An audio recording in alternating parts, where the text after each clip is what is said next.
Hey, how are y'all doing today? I don't know if you can see Mr. Lucky here. This is Mr. Lucky. Mr. Lucky, say hello to everybody. Yes, this is our puppy, Mr. Lucky. It's beautiful. Beautiful April weather. Had a fire in the background burning, and while it was burning, just offers some thanks to the Father. Doing His work is in itself a privilege and honor to serve Him. I'm really grateful to be a part of a group that's doing outreach work. Last month we worked at USF, and there was a huge number of religious groups there. When I was there a decade ago, there weren't many religious groups. The religious culture there was very weak, which was great. But there's so many religious groups that have recruited people, showing that evangelism does work. That they've kind of taken over the area, so a lot of people are Baptists or International Church of Christ. But you can still get contacts and interact with people and talk with people. And I talked with this guy who was a Catholic. He was sitting and they looked discouraged. Asked him what was wrong, and I asked, would you like to have a Bible study? His name was Joseph, and it's not me, I'm not talking about myself. And he said, well, actually, I'm trying to pass out flyers. I'm a Catholic and this is my first time. So I showed him where I was walking and who I was talking to, and kind of discussed how to talk to people. And we started talking about the Catholic faith and their Bible and stuff. It was highly encouraging, and the scriptures. Then I talked with this lady, Ashley, a college girl. There are two people that were converted, and new converts, whatever religion, are very much on fire. And she was talking about her faith and how she was brought to her religion and shared Jesus, and one of my friends talked with her about biblical things. It was very beautiful and encouraging, and she took the Muscle and Shovel book and some spiritual materials. It's not necessarily a sing of baptism every time you do an event or a Bible study. It's about serving Jesus and planting seeds, but that was a blessing, and the team are learning and growing and becoming better and better and better.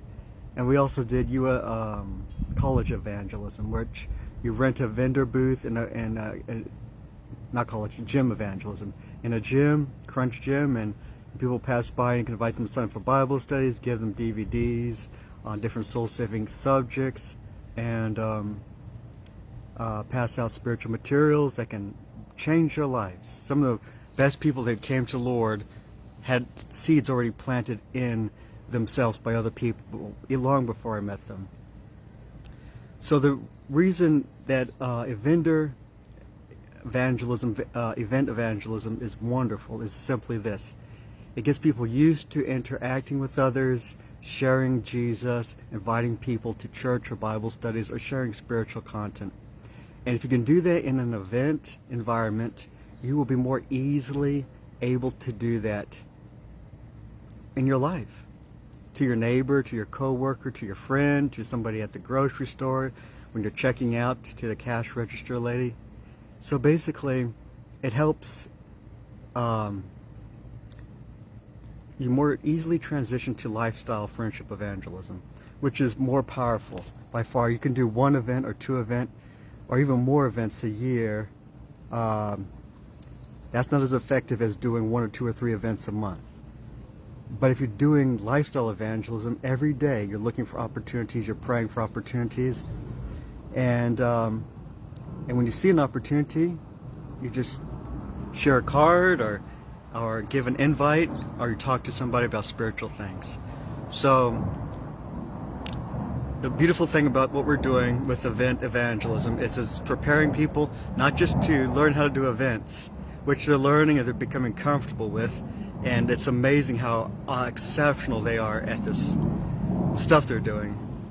but it helps them learn how to do lifestyle evangelism every day, to see opportunities to, when you're at the gym, to talk to somebody, when you're at the laundromat, to talk to somebody, when you're running errands at Walgreens, to talk to somebody. You simply just walk up to people, and when you interact with them and talk with them in some business professional situation, like at a restaurant, you can just simply give an invite. Hey, our church is having a Bible study group, would you be interested? Simple as that. And something else about this is me and a friend, one of our group members, we went to USF in the evening with the sun setting, and he learned how to do event evangelism the week before. He was nervous, and then he got comfortable after 3 hours. And the following week, we went to USF and we just walked around and we talked to people. There was jazz music going on, and we talked to some girls about that. There was a guy who was doing some dance moves, and we asked him what he was doing. We went to Starbucks, and I got myself a lemon coffee thing they have there. We talked to the waitress or the barista. We asked directions to the library. We talked to somebody there. We went into a food court and asked where the best vegan restaurant or vegan foods are. We talked to somebody there. Somebody was in a suit, and we asked why he was in a suit, and then we talked to him there. All these different situations. We ask a question, situational, something you see they're doing or something that's happening around them, or something you want to know, like where's the bathroom at or where something is at. And then after you talk with them and get a conversation going, you can just talk with them some more, introduce yourself, give them your name, get their name. I say, hey, what's your name? Get their name. It's nice to meet you. My name is Joseph. It's a pleasure talking with you. And then after you do that, you can talk some more. You just can give an invite. Hey, I got a group that's meeting up for Bible studies.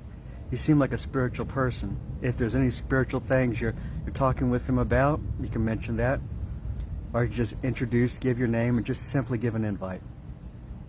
And say, we've got a Bible study going up. We would love for you to join us. It's really uplifting, and we've got a lot of good spiritual content to help people grow and learn more about Jesus and become more closer to God. I just give some good quality points about what you're doing, and simply have a card with you and share the card for them to be able to go to church or go to a Bible study, whatever spiritual events that's taking place when you're giving an invite. And when you're walking and talking with people, if you see somebody very happy or very positive or reading their Bible or praying, when you're talking with them, compliment them on that. And then from there, give an invite. Spiritual words, connectivity, helps people feel more responsive if they know that you're acknowledging them and their good spiritual attributes that they have. You can also pray with people. If we prayed with this guy who was going to a dance tournament in California, and said, well, that sounds exciting. We were talking with him about his team and everything, and they're going to perform on stage, all this dance stuff that folks do, hip-hop. And I said, can we pray for you? And he said, yeah. We prayed with him, and the guy that was with me gave the invite. So it was a chance for him to learn and to how to approach people and connect with people, and it was a really good experience. So just take somebody with you to a college campus, walk around in the evening, ask people questions, get conversations going, and give an invite. And it might be hard at first doing this, but if you have somebody with you, it kind of helps. And the more you do it, the easier it gets. And when we were wrapping this up, he was going up to people left and right and starting conversations and giving invites. So it doesn't take a lot to get synchronized with this, but the more you do it, the easier it gets. And And it's a pleasure to work with people who are on fire. I got a good group of people who love Jesus, and they gave me a lot of good ideas. Last night we got together, my mom made bison soup and enchiladas, and one of the ladies from our group brought these delicious lighter sandwiches, and there were vegetables and fruit and salad. And they talked about QR codes. People with phones can click on to sign up for Bible studies, and having a logo instead of, I have different pictures for everything, to have a good brand for our group. So they share different good ideas. And there's Mr. Lucky exploring again. So I just wanted to share some thoughts. Evangelism is a process. It takes time to get results. You can do evangelism events, and it takes event upon event upon event. It takes time, like anything you do in life. Asking a girl out and getting married, it doesn't happen overnight. It's a process. Going to work, getting a salary is a process. You got to consistently do it to get the results.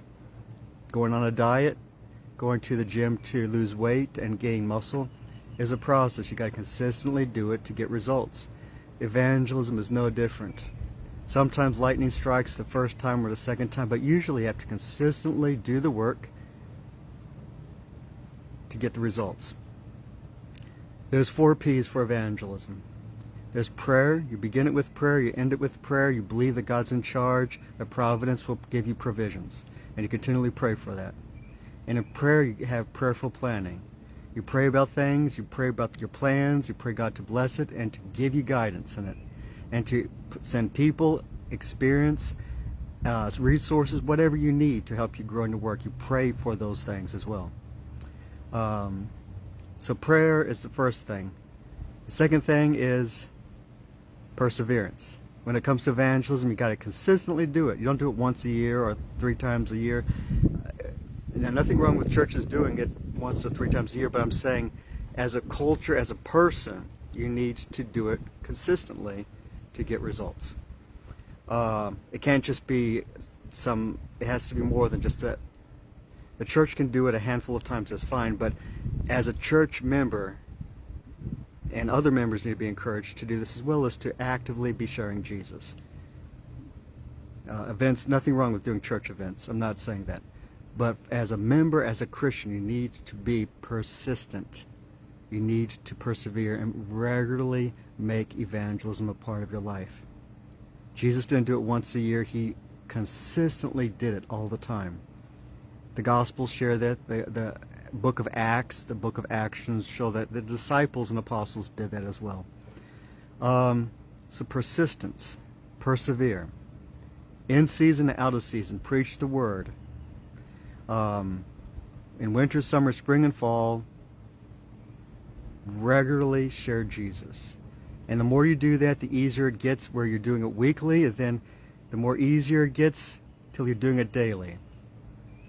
So the second thing is perseverance. The third thing in evangelism is patience. And in anything you do in life,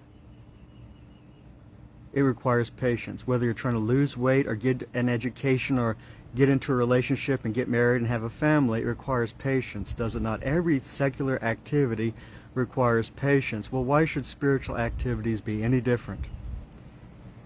You pray about it, you persevere, like in any secular activity, you persevere, you're consistent, and then you're patient. You trust God that it will happen in His time. You plant, you water, and you know that God will give the increase, and you let it be on His timetable. When you're impatient, it gets you frustrated, and it gets you discouraged, and it gets you angry, and then you give up. If it's about what you want on your timeline. But it's about God's timetable. And we need to be patient and trust Him and His provision and providence. And consistently do the work, be willing to grow and learn from other veterans in evangelism, from our experiences, from those around us, from the resources we have, etc. We don't want to dig our head in the sand and just keep on doing something that doesn't work. But if we're doing something and we're getting Bible study investments, and we're passing out Bible study content, and people are showing spiritual interest, then just continue to do the process. So that's the third P, patience. The fourth P that people need to be aware of is progress. If you do the first three P's, the fourth P, progress, will take place. But with progress requires that you be willing to step up into new levels, into new territories, into new discomfort zones, into new places of growth, and to experience things that are not easy. Success, people fear success, they fear power, they fear the things that God can give them to get results. And they sometimes sabotage themselves. Do not fear progress. Pray about it, trust God with it, have faith in Him, and all of these P's, in prayer, in perseverance, and in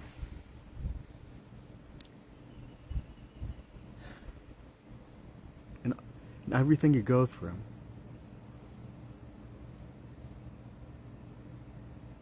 Trust Him. In patience, trust Him. In perseverance, trust Him. In your prayer life, trust Him. And lastly,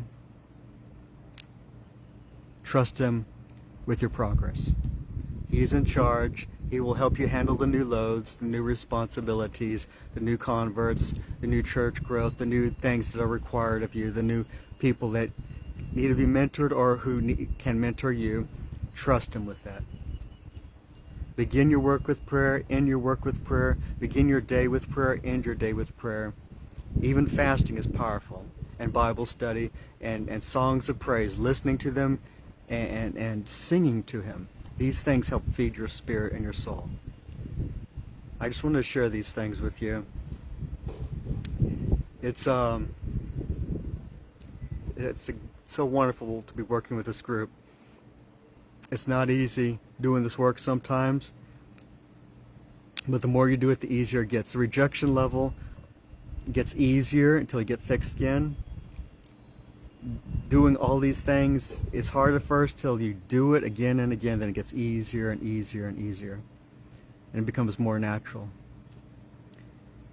When you first start, it's about doing the work and waiting for God to give the results. But once the momentum hits and things start taking place, and you're going through a certain motion, knowing you'll get a certain result over time, doing a certain work. Once you get borders and boundaries and perimeters set in place, by consistently doing the work, recording the work, and knowing what you're doing and where you're going and what you need to keep doing to go to where you want to go to get results, it gets easier. So God be with you. May His face shine upon you. Thank you for watching. God bless. Oh, here's Mr. Lucky is signing out. Mr. Lucky. Yes. There he is. Yes, there's Mr. Lucky. Good Mr. Lucky.